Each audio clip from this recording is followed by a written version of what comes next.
So you want to get into a product that is A, going to help you offset those surrender penalties that you may have, but B, that it's still giving you the best potential to meet your financial objectives. And that would come from having A, at least two, but preferably three or more good proven index crediting strategies.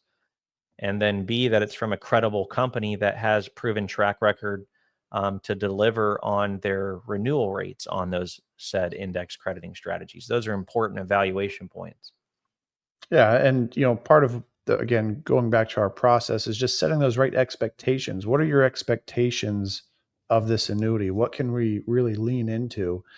And part of that, we use our qualifiers within Annuity Association that we have our own checkpoints on. These carriers do the same, right? So from their end of it, ultimately, they're out there to look out for your best interest too, to make sure that if you are exchanging your existing policy for another, is it really in your best interest? So there's a couple layers that we're taking in our process, as well as the carrier. Um, and Jeremiah, from your end of it, why do you see this as important from that carrier's end of it? Well, the first thing to note there is that um, annuity transactions are very heavily regulated by the government. And that's a good thing. I'm not normally big on government oversight, but when it comes to these types of things, I do think it's essential to keeping carriers accountable, keeping advisors and agents accountable, and helping consumers make good decisions. So I do appreciate that government regulation there. And because of that regulation, some carriers have a very stringent replacement policy. In other words, they have these requirements that they'll only accept a replacement if these requirements are met. So not every carrier is as lenient on accepting replacements. Some actually have a clause where they don't accept replacements at all. And what you find is that it varies carrier to carrier on what exactly those grading criterias are on whether or not they will accept a replacement contract. So that's where it's really key. Again, making sure that you're working with an expert that can help guide you in the right direction so that the time that you're spending is not only getting, finding and identifying a better product for you, but that whatever that product may be, that the carrier that represents that and offers that product, that they're going to accept your case. Because I know that these replacement contracts can sometimes be very complex.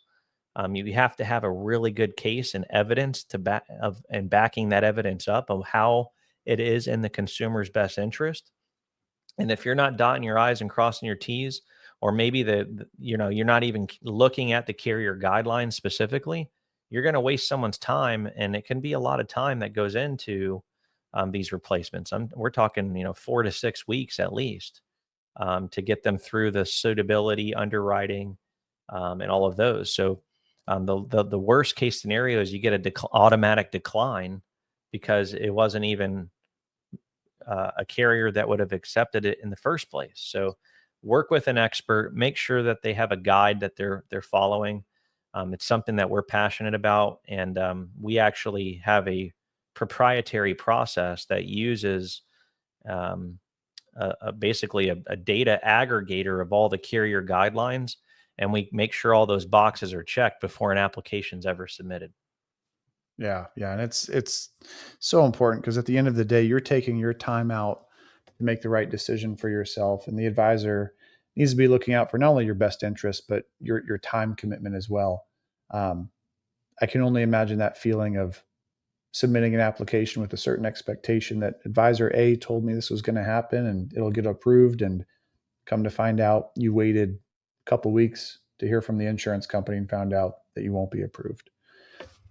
Yeah, and that's one thing. I mean, I've had these situations happen where someone came to us and they're like, "Hey, we worked with somebody and they weren't able to get us, helped out. They weren't able to help us improve our situation." When I ask them what happened, and they tell me, "Well, we submitted an application with ABC carrier and we got declined." My next question is, "Well, why did they even submit that with that carrier if you didn't meet their guidelines. And a lot of times they scratch their head and they're like, what guidelines? Mhm. And it's a rookie mistake, honestly. Like any expert in annuities should know these guidelines like the back of their hand for the most part, and know that the product that they're positioning to that client should have a high probability or likelihood to be approved. And if they're not, they're doing you a disservice. Yeah, yeah, and I think that's also falling back on working with an independent agent, right? So somebody who has access to the full field of annuities and having access to understand what comes with that and navigate that suitability process smoothly so that you don't run into those unnecessary hurdles.